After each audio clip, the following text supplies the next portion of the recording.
करिएगा, चैप्टर हम लोग कर रहे हैं pricing, distribution, channel and physical distribution. मतलब इस चैप्टर में हमें प्राइजिंग के ऊपर पढ़ना है, डिस्ट्रीब्यूशन चैनल के ऊपर पढ़ना है और फिजिकल डिस्ट्रीब्यूशन के ऊपर पढ़ना है। प्राइजिंग क्या होता है सुन लो ध्यान से। प्राइजिंग एक क्या है, फंक्शन है। प्राइजिंग एक क्या फंक्शन है जिसके जरिए प्रत्येक प्रोडक्ट का दाम को निकालते हैं कि इसका दाम कितना हुआ। समझ पा रहे? प्राइजिंग एक क्या फंक्शन है जिसके जरिए प्रोडक्ट का दाम को हम क्या करते हैं, निकालते हैं। जैसे इस मान लो पेन का दाम 25 रुपया है, तो ये निकाला गया होगा कौन सा फंक्शन के जरिए, प्राइजिंग फंक्शन।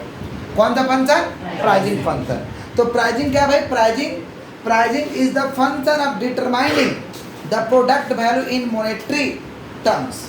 मॉनेटरी टर्म्स में प्रोडक्ट का वैल्यू को जब निकालते हैं उसको हम क्या कहते हैं, प्राइजिंग कहते हैं। समझ रहे हैं क्या बोल रहे हैं? प्राइजिंग के 3 ऑब्जेक्टिव है।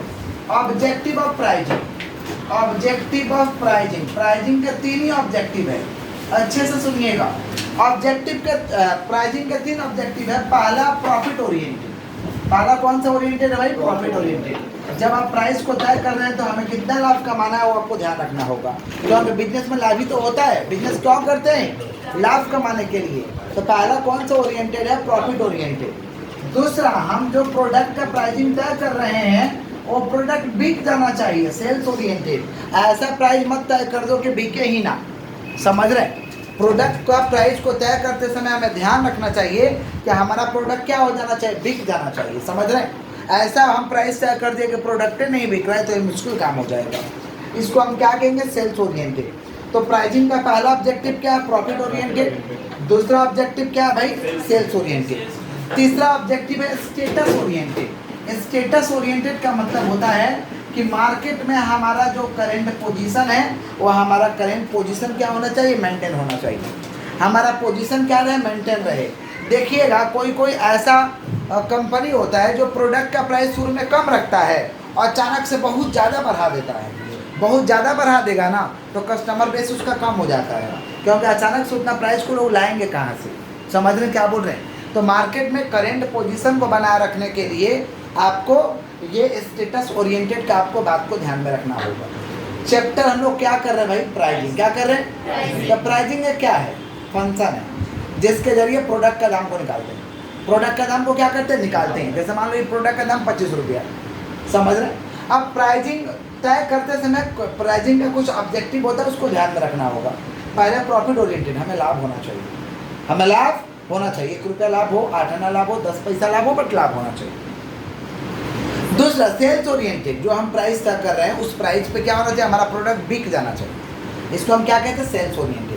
और स्टेटस ओरिएंटेड का मतलब maintain current position in the market. Market में मेरा जो करेंट पोजीशन है वो मेंटेन होना चाहिए। अचानक से इतना ना प्राइस हाइक कर दें कि हमारा करेंट पोजीशन ही मेंटेन ना हो, इस बात का आपको ध्यान रखना है। इसको हम क्या कहते हैं, स्टेटस ओरिएंटेड। क्लियर है क्या? तो प्राइसिंग के कितना ऑब्जेक्टिव है भाई, 3। कौन कौन? Profit oriented, sales oriented, status oriented. Clear है क्या? पक्का? आगे बढ़े हम लोग, सुनिएगा ध्यान से। इंपॉर्टेंस ऑफ प्राइसिंग, प्राइसिंग का क्या महत्व है जिसको हम सिग्निफिकेंस कहते हैं।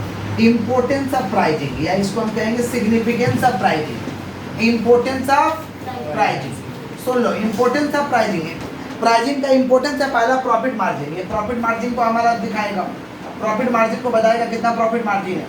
तो प्राइसिंग का इंपॉर्टेंस क्या, प्रॉफिट मार्जिन को हम तय कर पाएंगे हमें कितना प्रॉफिट लेना है। सेल्स वॉल्यूम, हम लोग सेल्स का वॉल्यूम निर्धारित करता है क्या चीज़ के ऊपर, प्राइसिंग के ऊपर। सेल्स का वॉल्यूम क्या चीज़ को निर्धारित करता है, प्राइसिंग के ऊपर में। समझ पा रहे हैं?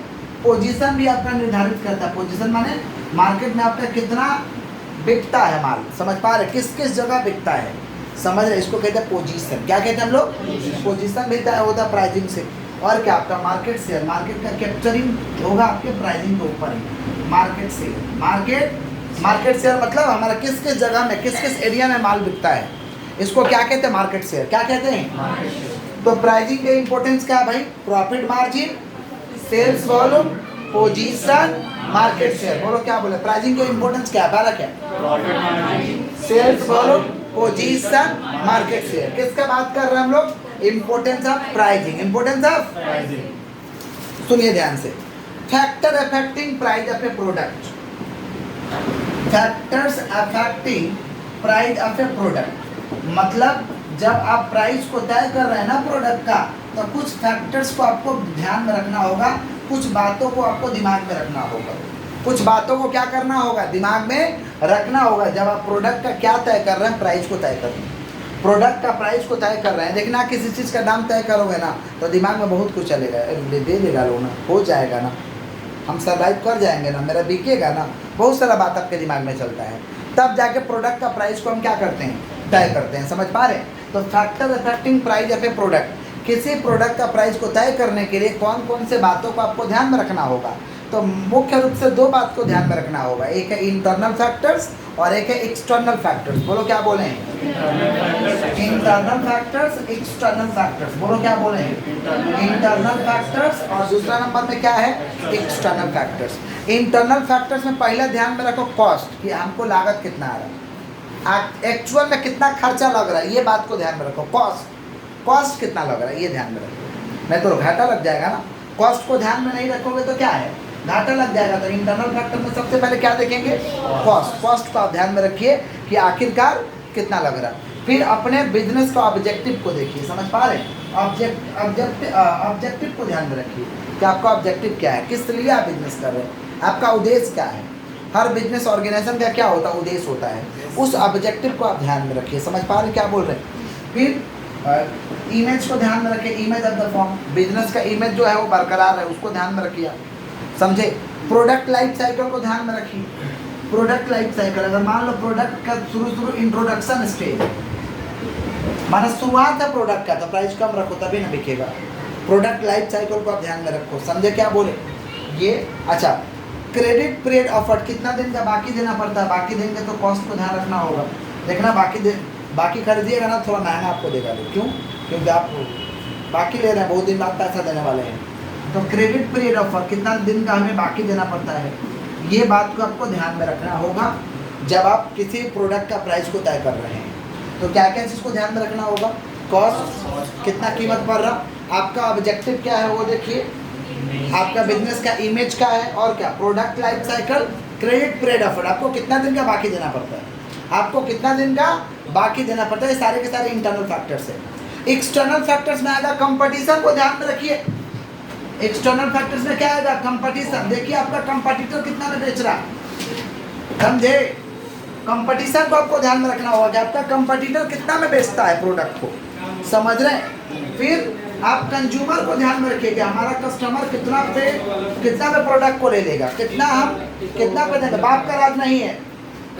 अरे बस मिलेगा तब ना सर, बापे का राज मेरा रहता तो हम यही रहते, खरीद लेते बना। घर जाओ तुमको नहीं पड़ेगा, क्या ध्यान से। एक्सटर्नल फैक्टर्स को आपको ध्यान में रखना होगा। पहला क्या, कंपटीशन, दूसरा क्या है, कंज्यूमर है।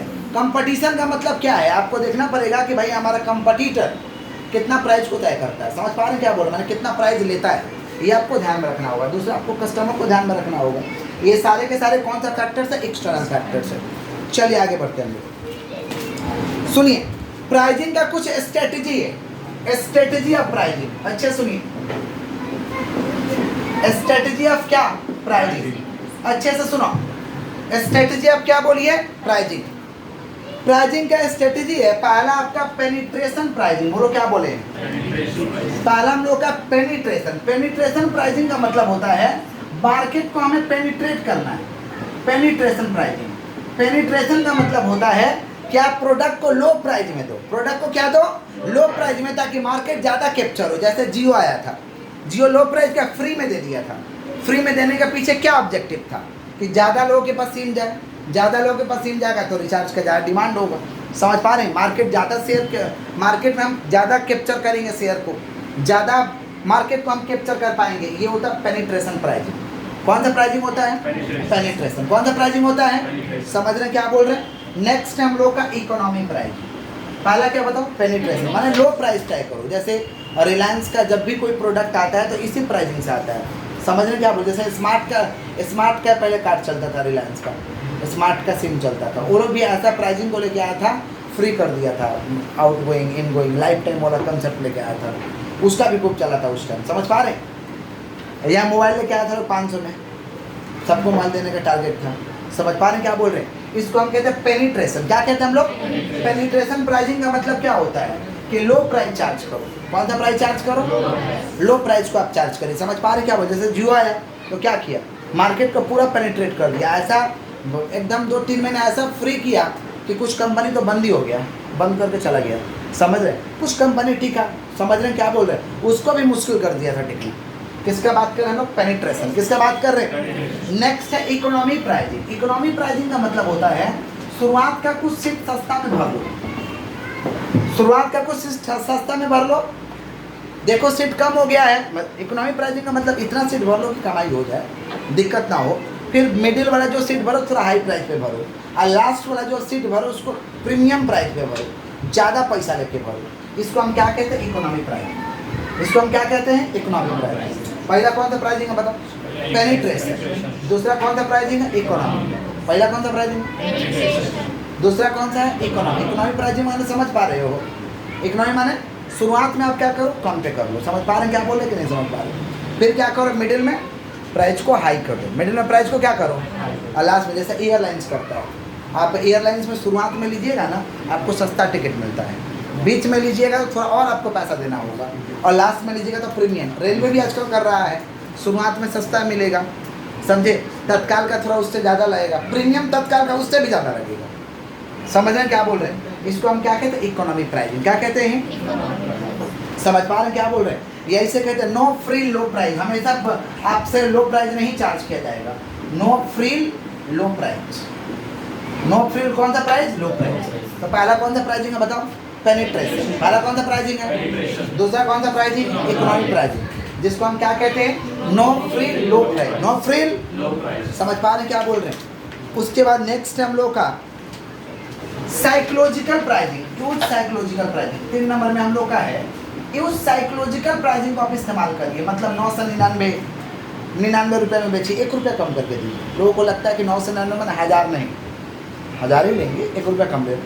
समझ रहे क्या बोले? इसको हम कहते हैं साइकोलॉजिकल। यूज कौन सा बोलिए? Psychological pricing. कौन सा प्राइसिंग बोलो? Psychological pricing. कौन सा प्राइसिंग हम लोग का? साइकोलॉजिकल प्राइसिंग को आप इस्तेमाल करिए। समझ पा रहे क्या बोल रहे हैं? साइकोलॉजिकल प्राइसिंग को आप इस्तेमाल करें। तो 3 है प्राइसिंग स्ट्रेटजी। कितना? 3। पहला क्या है? पेनिट्रेशन। पहला क्या है? पेनिट्रेशन का मतलब होता है कि लो प्राइस चार्ज करके पूरा मार्केट को कैप्चर कर लो। समझ रहे हैं क्या बोल रहे हैं? माने सबको लंगी मार के साइड कर दो, तुम रहो उसमें। दूसरा क्या? इकोनॉमी प्राइसिंग, या इसे क्या कहते हैं? No free low price. No free low price. शुरुआत में सस्ता, बीच में थोड़ा हाई, लास्ट में पूरा हाई कर दो। समझ पा रहे हैं? जैसे एयरलाइंस का टिकट आज का सेम डे लीजिएगा ना, बहुत पैसा लेता हो। समझ पा रहे हैं क्या बोल रहे हैं? किसका बात कर रहे हैं? Economy pricing. किसका बात कर रहे हैं? अच्छा, इकोनॉमी प्राइसिंग चार्ज करने के पीछे ऑब्जेक्टिव बोलो को डर रहता है कहीं नहीं बिकेगा तो शुरुआत में कुछ बुक कर लो ना कि ले जाने में सुविधा रहेगा। फिर क्या कर दो? हाई कर दो। फिर क्या कर दो? और हाई कर दो। नहीं समझे? इसको कहते हैं इकोनॉमी प्राइसिंग या नो फ्री लो प्राइस। और लास्ट वाला क्या है भाई? लास्ट वाला क्या बोले? Psychological pricing. साइकोलॉजिकल प्राइसिंग का मतलब कम लो, 1 रुपया कम कर, जैसे 999, 499, 399। लोगों को साइकोलॉजिकल वार करो। समझ पा रहे क्या बोल रहे? लेना उतना ही है लेकिन 1 रुपया कम कर दो। समझ रहे हैं? इसको हम कहते हैं साइकोलॉजिकल प्राइसिंग। क्या कहते हैं? लास्ट वाला हम लोगों का है pricing strategy of product line. Product line का मतलब जैसे कम्बो टाइप का कुछ ऑफर दे दो। जैसे जाते हो ना तो कम्बो आपको कुछ सस्ता पड़ता है, कम्बो टाइप का कुछ ले लेते हैं तो उसमें क्या होता है? 2-4 तो प्रोडक्ट बिक जाता है। समझ पा रहे हैं क्या बोल रहे हैं? इसको हम कहते हैं प्रोडक्ट लाइन। क्या कहते हैं? माने उसी तरीके का प्रोडक्ट डालो। समझ पा रहे हैं क्या बोल रहे कि नहीं समझ पा रहे? इसको हम क्या कहते हैं? प्राइसिंग स्ट्रेटजी का कौन सा लाइन? Product line. कौन सा लाइन? एक साथ 3-4 प्रोडक्ट दे दो, थोड़ा सस्ता कर दो। समझ पा रहे? ये स्ट्रेटजी है। तो 4 स्ट्रेटजी है। पहला कौन सा बताओ? दूसरा इकोनॉमिक प्राइसिंग या नो फ्री। फिर क्या? फिर क्या है? प्राइसिंग स्ट्रेटजी का प्रोडक्ट लाइन। प्राइसिंग स्ट्रेटजी का कौन सा लाइन? Product line. नेक्स्ट हम लोग का सुनिए, channel of distribution. Channel of, जिसको हम कहते हैं physical distribution. Channel of distribution मतलब जिसके जरिए हम प्रोडक्ट को कस्टमर तक पहुंचा देंगे। जिसके जरिए प्रोडक्ट को हम क्या करेंगे? कस्टमर तक पहुंचा देंगे। इसको हम क्या कहते हैं? Channel of distribution. इसको हम क्या कहते हैं? Channel of distribution. सुनिएगा ध्यान से, 2 चैनल है, एक है डायरेक्ट है और एक है इनडायरेक्ट। एक है डायरेक्ट और एक क्या है? इनडायरेक्ट। डायरेक्ट मतलब मैन्युफैक्चरर टू कस्टमर। जैसे घर में सब पापड़ी बना रोड में जाकर बेच दिए, कुछ का बनाया जाकर रोड में बेच दिए, ये सब क्या है? डायरेक्ट है। ये सब क्या है? डायरेक्ट। ऐसा लोग करते हैं ना, सामान बनाते हैं बेचाते हैं, सामान बनाते हैं और मैन्युफैक्चरर टू कस्टमर डायरेक्ट, इसको हम कहते हैं डायरेक्ट लेवल। क्या कहते हैं? इनडायरेक्ट लेवल का मतलब होता है कि इनडायरेक्ट वे से आपके पास गुड्स को पहुंचाएंगे। डायरेक्ट लेवल में क्या होता है? बिजनेस खूब टॉप लेवल पे नहीं जाएगा, बहुत मुश्किल हो जाता है, समझ पा रहे हैं। लेकिन इनडायरेक्ट लेवल पे आपका बिजनेस टॉप लेवल पे चला जाएगा। इनडायरेक्ट लेवल में आप बहुत सारा टाइप्स है, जैसे जीरो लेवल है, wholesaler to manufacturer to customer, इसको हम क्या कहेंगे? Zero level. Manufacturer to customer, इसको क्या कहेंगे? Zero level. वन लेवल माने बीच में एगो पार्टी रखेंगे, manufacturer, retailer, customer. Manufacturer, retailer, customer. Manufacturer direct retailer को बेच देगा, रिटेलर किसको बेच देगा? कस्टमर। इसको कहेंगे वन लेवल। क्या कहेंगे? One level. टू लेवल में क्या होता है? मैन्युफैक्चरर किसको बेचेगा? होलसेलर। होलसेलर किसको बेचेगा? रिटेलर। रिटेलर किसको बेचेगा? कस्टमर। मैन्युफैक्चरर किसको बेचेगा? बोलो। होलसेलर। होलसेलर किसको बेचेगा? रिटेलर। रिटेलर किसको बेचेगा? कस्टमर। इसको हम क्या कहते हैं? कौन सा लेवल? Two level. कौन सा लेवल? और लास्ट में हम लोग का कौन सा लेवल है? Free level. कौन सा? मैन्युफैक्चरर किसको देगा? एजेंट को। मैन्युफैक्चरर किसको देगा? एजेंट को। एजेंट किसको देगा? होलसेलर को। होलसेलर किसको देगा? रिटेलर। रिटेलर किसको देगा? कस्टमर को। इसको हम क्या कहते हैं? Free level. क्या कहते हैं? रिपीट कर रहे हैं। पहला क्या? Zero level. Manufacturer to customer. बोलो क्या बोले? Manufacturer to customer. ये कौन सा लेवल है? Zero level. वन लेवल में कौन आएगा? Manufacturer, retailer, customer. Two level में कौन आएगा? Manufacturer, wholesaler, retailer, customer. और थ्री लेवल में कौन आएगा? Manufacturer, agent. एजेंट माने समझते हो? Super stockist. सुपर स्टॉकिस्ट जैसे मान लो पूरे स्टेट में बिजनेस करना है तो हर स्टेट में जाके होलसेलर बनाना मुश्किल काम है, तो पूरा उस स्टेट में एक जन को दे दो। जैसे मान लो वेस्ट बंगाल में बेचना है तो ये भाई साहब को दे दिए, तो ये सुपर स्टॉकिस्ट है, इनका काम है होलसेलर बनाना। हम इनको बेचेंगे, इनसे पैसा लेंगे, माना पूरा राज्य में एक जन को बेचेंगे तो आराम है ना ये। तो होलसेलर किसको बेचेगा? एजेंट को। एजेंट बने सुपर स्टॉकिस्ट। एजेंट बने अब इनका काम है कि जगह जगह पूरा स्टेट में होलसेलर बना के होलसेलर जो भी होगा इनसे लेगा। समझ रहे हैं क्या बोल रहे हैं कि नहीं समझ रहे? होलसेलर से कौन लेगा? रिटेलर। रिटेलर से कौन लेगा? कस्टमर। इसको हम कहते हैं थ्री लेवल। बहुत बड़ा लेवल पे करना है तो थ्री लेवल में ही करना हो। बहुत बड़ा लेवल पे करना है तो क्या करना है? Three level. और खाली एक तो स्टेट में करना है तो manufacturer, wholesaler, retailer, customer. Manufacturer, wholesaler, retailer, customer. इस तरीके से आप कर सकते हैं। समझ गए क्या बोले? एक क्या है हम लोगों का? चैनल ऑफ डिस्ट्रीब्यूशन या फिजिकल डिस्ट्रीब्यूशन। एक बार फटाफट जितना पढ़ा है रिपीट करा दे रहे हैं। सबसे पहले हम लोग समझे प्राइजिंग। प्राइजिंग के जरिए किसी प्रोडक्ट का प्राइस को तय करते हैं। प्राइजिंग एक फंक्शन है जिसके जरिए प्रोडक्ट का प्राइस को निकाला जाता है। जैसे मान लो इसका प्राइस 25 रुपये है, इसको हम क्या कहते हैं? प्राइजिंग। क्या कहते हैं हम लोग? प्राइजिंग के तीन ऑब्जेक्टिव है। प्रॉफिट ओरिएंटेड, कितना कमाना है। सेल ओरिएंटेड, मेरा प्रोडक्ट बिक जाना चाहिए। और स्टेटस ओरिएंटेड माने करेंट पोजीशन मेंटेन होना चाहिए मार्केट का। करेंट पोजीशन मार्केट का मेंटेन होना चाहिए, इसको हम कहते हैं स्टेटस ओरिएंटेड। उसके बाद हम लोग क्या समझे भाई? Importance of pricing, profit margin आपका होना चाहिए, sales volume, position, market share. फिर हम समझे फैक्टर अफेक्टिंग अ प्रोडक्ट। समझ पा रहे हैं? माने प्राइस का, जब हम प्राइस को प्रोडक्ट का प्राइस को तय कर रहे हैं तो कौन कौन से बातों को ध्यान में रखना पड़ेगा? तो इंटरनल फैक्टर्स को ध्यान में रखना होगा और एक्सटर्नल फैक्टर्स। इंटरनल फैक्टर्स में कौन आएगा? आपको कॉस्ट को ध्यान में रखोगे, कितना दाम लग रहा है उसका। आपका ऑब्जेक्टिव क्या है उसको ध्यान में रखो। बिजनेस का आपका इमेज क्या है उसको ध्यान में रखिए। प्रोडक्ट लाइफ साइकिल क्या चल रहा है, हमारा इंट्रोडक्टरी स्टेज में है कि मिडिल स्टेज में है, उसको ध्यान में रखिए। क्रेडिट पीरियड ऑफर, कितना दिन का बाकी देना पड़ता है, इसको ध्यान में रखिए। ये इंटरनल है। एक्सटर्नल में कंपटीशन को ध्यान में रखिए, कस्टमर को ध्यान में रखिए, कस्टमर आपका लेगा कि नहीं लेगा, सारे के सारे कौन सा है? एक्सटर्नल। प्राइसिंग स्ट्रेटजी में चार समझे। पहला कौन सा स्ट्रेटजी है? पेनिट्रेशन। पेनिट्रेशन माने लो प्राइस चार्ज कर मार्केट से को कब तक करो। इकोनॉमिक प्राइसिंग है नो फ्रिल, माना शुरू में कम, बीच में ज़्यादा, लास्ट में पूरा ज़्यादा कर दो। उसके बाद क्या है हम लोग का? साइकोलॉजिकल प्राइसिंग, मतलब 1 रुपया कम करके इस्तेमाल करते हैं। और लास्ट वाला हम क्या बोले हैं? सिंगल प्रोडक्ट लाइन, जैसे कम्बो टाइप का ऑफर दे देंगे। उसके बाद हम लोग क्या समझे हैं? आपका channel of distribution. Channel of distribution में जिसके जरिए प्रोडक्ट को कस्टमर तक पहुँचाते हैं, जिसके जरिए प्रोडक्ट को कस्टमर तक पहुँचाते हैं उसको हम कहते हैं channel of distribution. Direct level में क्या है भाई? डायरेक्ट लेवल में क्या आएगा? Zero level. डायरेक्ट लेवल में क्या आएगा? Manufacturer to customer. इनडायरेक्ट में पहला कौन आएगा? Zero level, manufacturer to customer. One level में कौन आएगा? Manufacturer, wholesaler, sorry retailer, customer. Two level में कौन आएगा? Manufacturer, wholesaler, retailer, customer. Three level में कौन आएगा? Manufacturer, agent, wholesaler, retailer, customer. ये कौन सा लेवल में आएगा? 3 लेवल। कोई दिक्कत है क्या? फटाफट हम लोग बात करते हैं, बुक करो।